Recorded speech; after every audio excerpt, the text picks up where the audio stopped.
Your music career was never compared to Joe Budden. Number one.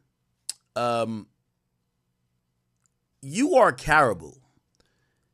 You see, the reason why you can't speak to somebody like Joe Budden is because whether he wrote a song, which is almost like a pop song now, it's a very popular hip hop song, Pump It Up, or he wrote any of them other songs he wrote, they all came from his pen, his mind. He owns the publishing. Young Miami, you can't name 5 lyrics that you done wrote, and that's the problem.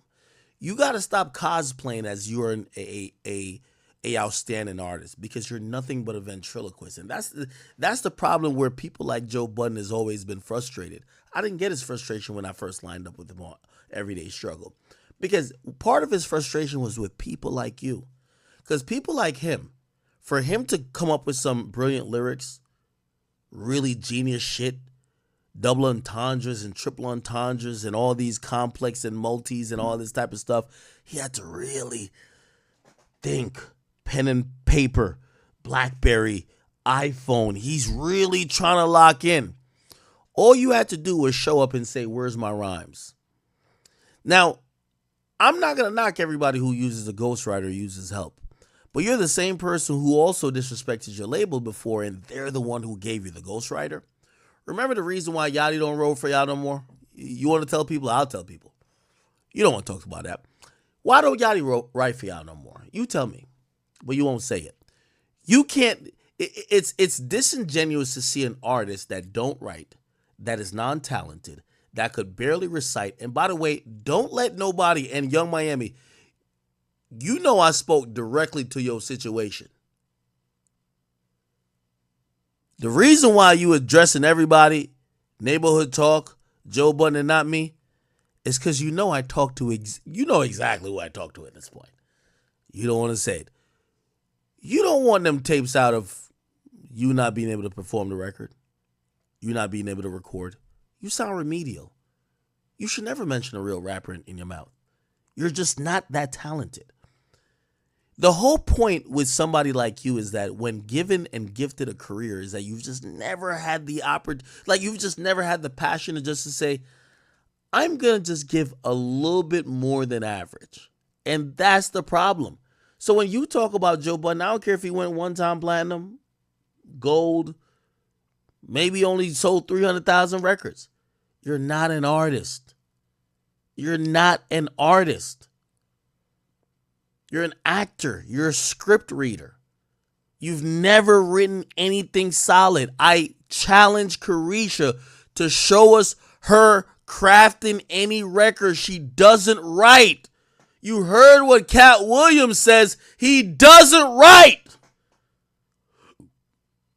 That is Young Miami. It's so sad that she's keeping this. Listen, Young Miami, this is what I believe. Number one, your podcast, I actually like your podcast. What you got to get over is that I don't think anybody said your podcast was ever trash. They just said that you didn't do it enough. You were still trying to parade as an artist, but it wasn't really parading as an artist because you weren't dropping mad music anyway. You're just lazy. You rather lay on your back, take some dick, suck some cock, get peed on, but you don't want to actually put in the work to write a record or even put in work to do the podcast. The people you're talking about, and I agree with Joe. If you win an award at the BT Hip Hop Award, that fucking clown show of media platforms that they give awards to, if you win an award for a media platform and you barely do your podcast, you got 6 episodes, you got motherfuckers like Joe Budden who does 2 to 3 episodes a week. I'm over here streaming 8 hours multiple times a week. You have Gillian Wallow traveling all over the fucking world trying to interview the people who matter, talk about the things that's happening. You have Drink Champs going so crazy. You have Sean Cotton, who's all in the culture. You have Adam 22. You have Vlad. Everybody is they're working to their last drop of sweat and blood. And a little criticism. This is exactly why, Carisha, let's talk about this, Carisha. We don't gotta wait for Joe. Why you dropped and JT not dropped? Let's talk about. Oh, you want to talk about it? Why you dropped and JT not dropped? Let's talk about it. I want to talk about that. Why the label focusing on her but not focusing on you? You're unpassionate. I don't even know if that's a word. You lack the passion that is needed for anybody to. Carisha, what you can't do is you can't get nobody to commit millions to you unless you're sucking their dick like Diddy. That's the problem. You wasn't fucking and sucking everybody else. So they all pulled their money out.